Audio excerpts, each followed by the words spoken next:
Hello everybody and welcome to our daily lives. Well, today I'm catering for Amadoda. I called in the men's clinic and they're going to help us go into every little issue that you guys might be struggling with and thinking about whether you should go to the men's clinic or not. I've got Dr. Pumulane. How are you, doctor? I'm fine, thanks, Mavhungu. How are you? I'm so happy that you are here. Me too. Thanks for having me here. When people hear the men's clinic, they want to run away. Maybe before we start with anything, let's start by explaining what is it that the men's clinic does. Okay. Men's clinic is a medical institution, a private medical institution that helps in we basically specialize in men's sexual health, right?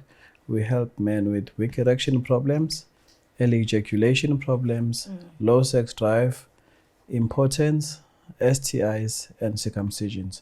That is mainly what we specialize in. Okay, because we don't have a lot of time, yes. I'm going to dive into the issues quickly. We've got men that have got a low sex drive. What is the cost of that and what is it that the men's clinic can help in terms of dealing with that? Okay. In most cases, low sex drive is psychologically related. Some men have some issues psychologically that are helping in the decline of sex drive. And there's also the medical part of things, which is hormonal problems, whereby there's there's something we call testosterone, which is responsible for hormones as men. So as we grow up, you find that the testosterone levels drop, and in turn, it causes men to have low sex drive. Okay, but I carry this sex drive thing, but I'm speaking for women here. This Yes. sex drive thing is experienced by younger generations and older ones. Could we say that the younger ones are having low what do you call Testosterone. Yeah. Yes. Can that happen in younger people? Yes, it does happen as well. Remember, testosterone levels are also dietary related as well. So you find that the more irresponsible a young man is in terms of an unhealthy diet, unhealthy lifestyle and stuff, it does in turn also contribute in the decline of testosterone levels. Oh, okay. Yes. Then when we talk about women, we talk about reaching an orgasm. Yes. You find that when you are having intercourse with a man, do we call that? Can that ejaculation be equated to orgasm, or it's two different things when it concerns men? It's two different things, ma'am. Okay. Remember, ejaculation is the excretion or the release of chemical fluids, whereby orgasm is a feeling of getting to the top of your game type of thing, whereby it's a sexual pleasure type of feeling that you get during intercourse. Sometimes you do get orgasm before you even ejaculate. Okay, wait. I don't even think men know this. Tell me. So the orgasm is a feeling. So okay. Yes. So sometimes they come without really feeling anything.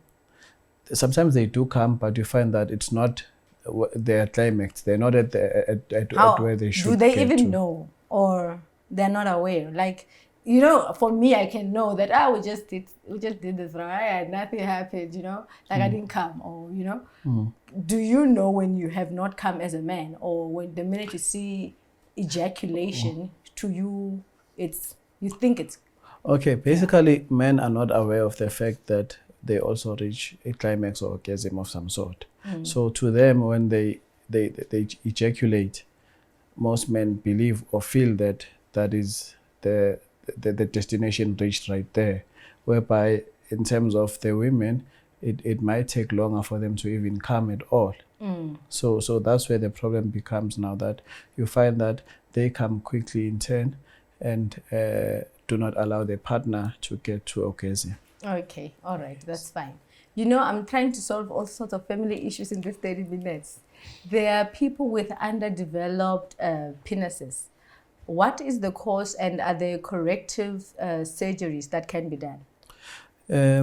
The causes vary, ma'am. It might be that during their in their growing up stage, certain things did not come to the full growth, if I can put it like that. So you might find that there's a process of a micropenis, in turn. And if that is the case, they need to undergo a surgery to correct it through a urologist. A micro what? Micropenis. So is it a surgery that can, like right now, this man is 40.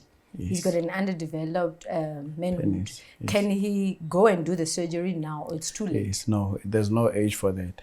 That surgery you're talking about, is it to enable the natural growth of his penis? Yes. Oh, imagine. Basically it's Maria, to try. gonna scare us. Imagine you meet a person today, they've got this size and too much. Okay, Yeah. and then that, how does that process work? Well, I won't go too much into detail because it's a different department. We've got urologists who specialize in that. But there's first a diagnosis, medical test to find the cause of as to why he ended up with a micropenis, or rather where the growth rate was not completed. And from there onwards, depending on the results of those tests, that is when now the urologist will know which route to go to in terms of the operation. But it's a nice growth, not a shocking growth. Like it doesn't happen. Kacha, kacha, kacha. No. It's not an overnight thing. It's not a medical type of thing. It will be a process of some sort. Okay. Yes. Well, you know, we've heard of different types of organ transplants. Yes. Can a person that passes away donate a healthy, well-sized penis? Yes, ma'am. They can donate a penis. It's just that number one, one of the challenges we have in terms of organ donation is that people are not well equipped in terms of that. I don't think you guys are educating us, eh? Men's clinic, you're not telling us. We're burying people with very good pieces of assets. Exactly. So it's something that needs to be done. It can be done. If I do give consent that should I pass away, my penis can also be donated as an organ. And it has been done. And this is very important because there are people who really do need those penises. It's not funny. But, yeah. And I think I shouldn't laugh because this is why people don't come to the clinic, because they're afraid of being ridiculed. But I think it's a very private consultation and people must come. Yes. What is the success rate of this penis enlargement process?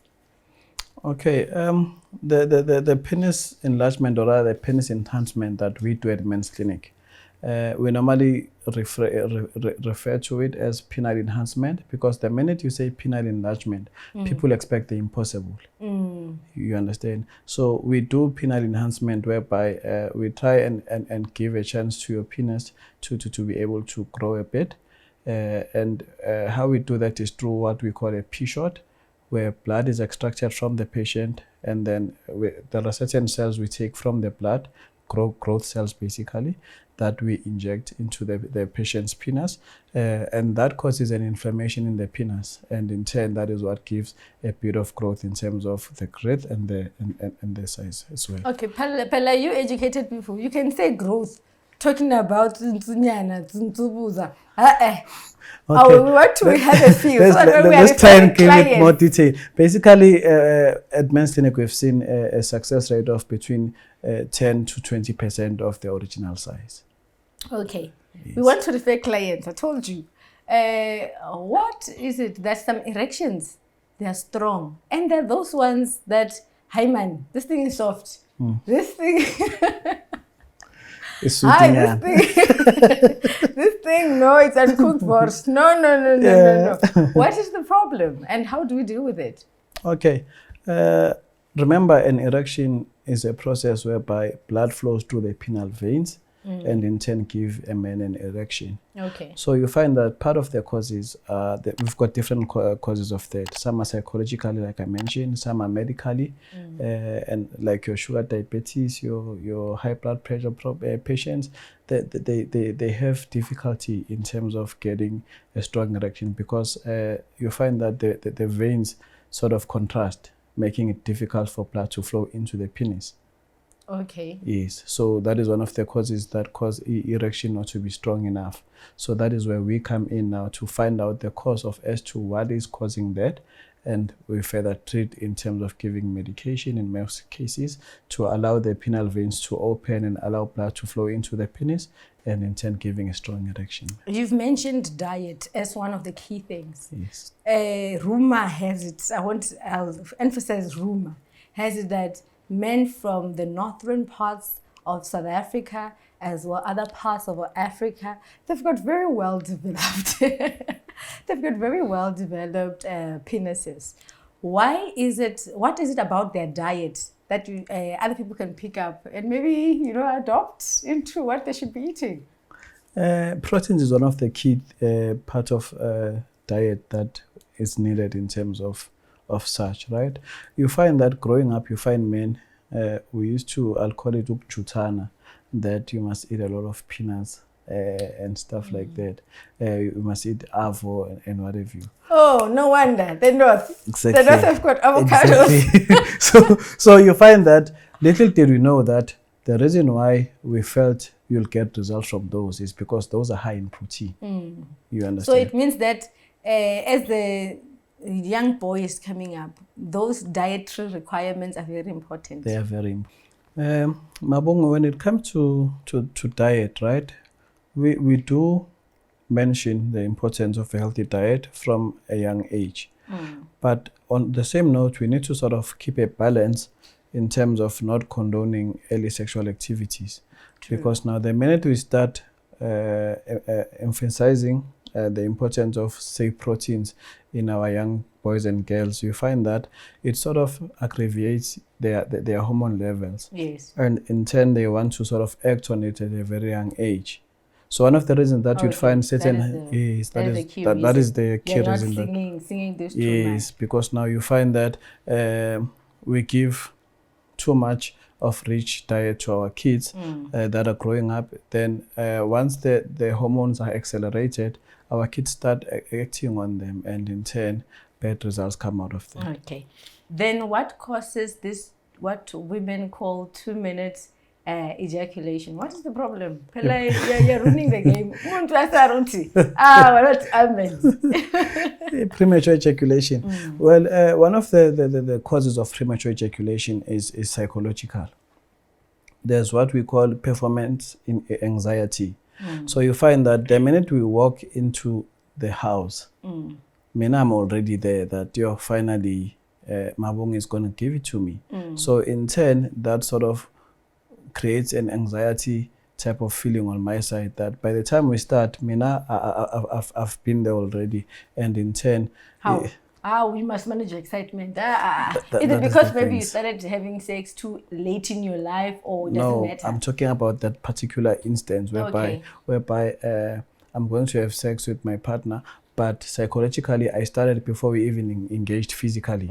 So that sort of creates this rush type of performance that will lead to me coming too quickly. Oh, okay. Yes, and there are also medical part of things that also contribute to that, like we mentioned, the high blood pressure and diabetes and cholesterol levels. Those are all the little factors medically that will contribute in that as well. Okay. But it's something that we specialize with as well in men's clinic, to try and help men control that. That as well. Yes.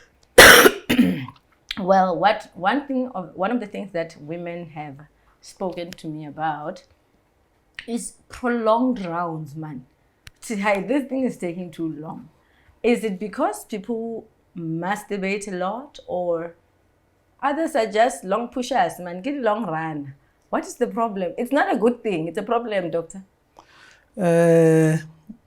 It's debatable. Let me put it like that. It's a good thing once. Hi, every day. Monday we go to work, just around. No, but we need to be productive. Remember, there's this thing that we as men promote, that our partners or women come before we do. Because in most cases, you find that once a man comes or ejaculates, kuphelile. So now it is very important for men to allow you guys to come first before we do. You understand? So there are guys who have delayed ejaculation naturally. Some have delayed ejaculation because of psychological reasons, that maybe we are here physically, but my mind is elsewhere.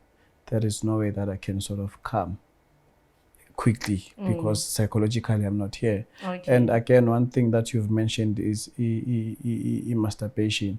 That also is very problematic when it comes to such, because you find that people who do it sort of become addicted to it. You can't wait for the person to finish so you can go and masturbate again. Something like that, yes. But so we do have something called over masturbation. That what is the normal level of masturbation?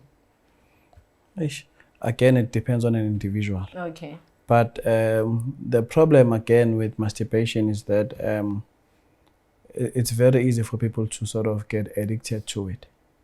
And once they get addicted to it, it starts affecting the relationship. It starts affecting our sexual life, because now you find that people who masturbate normally find more pleasure in doing that because they sort of feed they know straight how to move from A to B. You understand exactly. Yeah. So you find that they end up failing to manage the two. That at times the physical intercourse does not do it for them anymore. Okay. Yes. And then this issue of oral sex. When what are the kind of infections that we can get when we're performing oral sex, both men and women? The most common one is viral infections. Okay.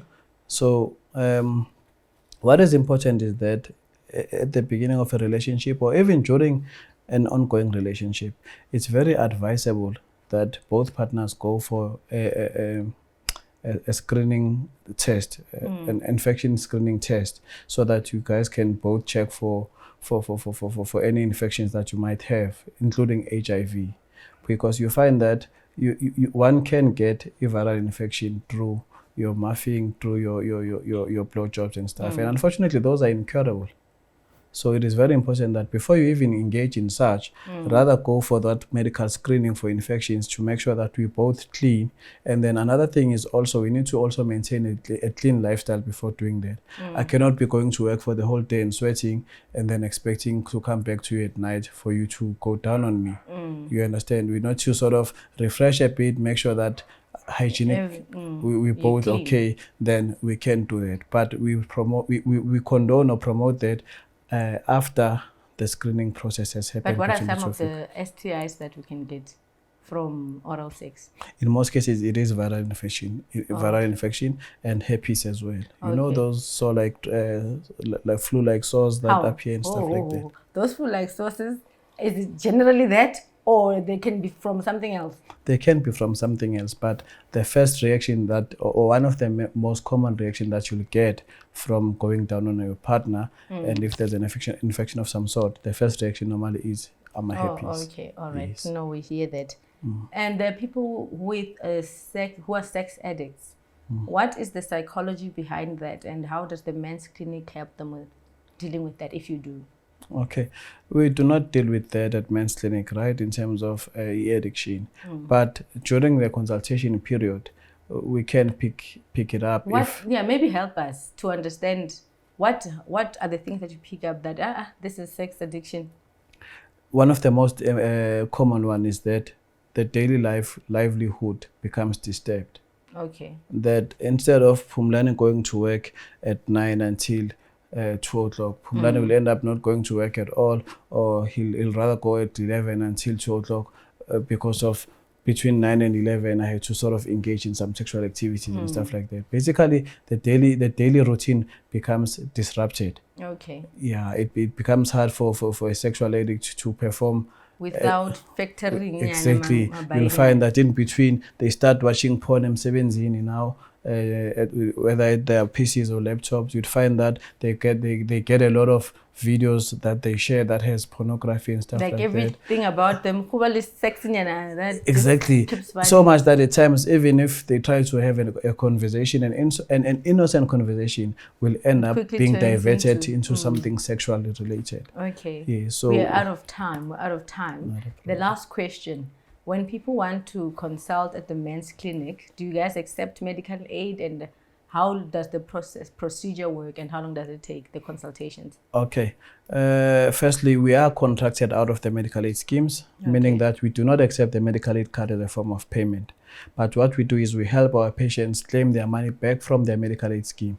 So we'll give them a fully coded invoice with NEPI codes and a motivational letter to take to their medical aid schemes, and most of them do pay back the money, right? And in terms of consultation, we've got a booking center that one can go through the booking center by SMSing the word help to a number 32110.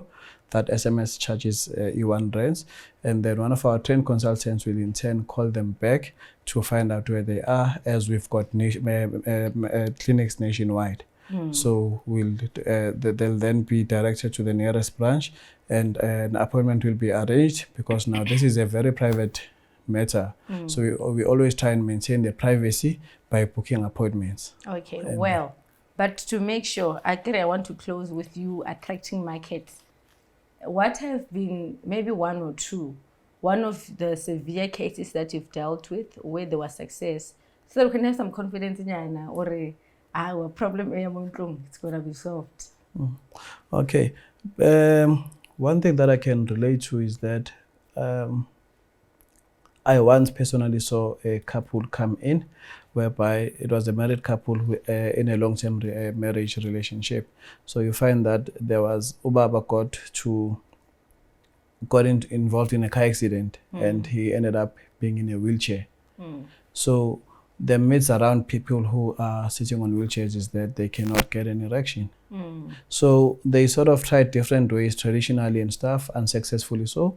And until one day someone shared a men's clinic to them, go to try and see if they cannot be helped there and stuff. And they came in with the husband being on a wheelchair and stuff. And we did the medical test, and we were able to help that patient successfully. So you can imagine that someone being in a wheelchair performing better than someone who is healthy looking, just because of pride, because that's one of the problems that men face. They feel going to Men's Clinic International is sort of depriving them pride yabo, or it's a shame, and it's not. You'd rather act on your problem than have a problem that you're not attending to. True. Yes. Yeah, I get it, because you guys in your circles, you are measured as a man by this one thing, and it's probably something that is out of your control. And it's not so easy, knowing that there's a process that you have to follow to get Right, help. fixed, yes. But I think, people will come. Definitely. Hey, your doctor, before I forget, circumcision. What is the age that you guys start accepting children for circumcision? Also explain the importance of getting circumcised. Okay. In circumcisions, we start at the age of 12 years, right? But this varies from province to province. Some doctors prefer doing them at an age of 16 years. But in most cases, generally, we start at the ages of 12 years, right? Okay. And then it is very important for them to do circumcision, especially in the early ages, before they are sexually active. Because remember, circumcision takes about 6 weeks for them to heal. Yes. So it's easier for them to heal nicely when they're not active, as opposed to men who are sexually active. But also on the same note, there's no limit in terms of age. It doesn't mean that after 40 years of age you cannot get circumcised. We do get a lot of men who are circumcised, and we condone circumcision to older men as well. As number one, there's a lot of hygiene that comes with circumcision. True. Remember, the foreskin becomes a harbor for germs. Yes. And in turn, those germs will create some sexual infections as well. Okay. So circumcision is very important in hygiene-related issues, number one. Number two, it also helps minimize the risks of infections. Okay. Remember, circumcision is not a substitution of condoms. We do not say that men who are circumcised must not use condoms, no. But should it happen that maybe a condom burst and stuff like that, there are fair chances on a circumcised patient not to give infection or receive infection from the partner, as opposed to someone who is not circumcised at all.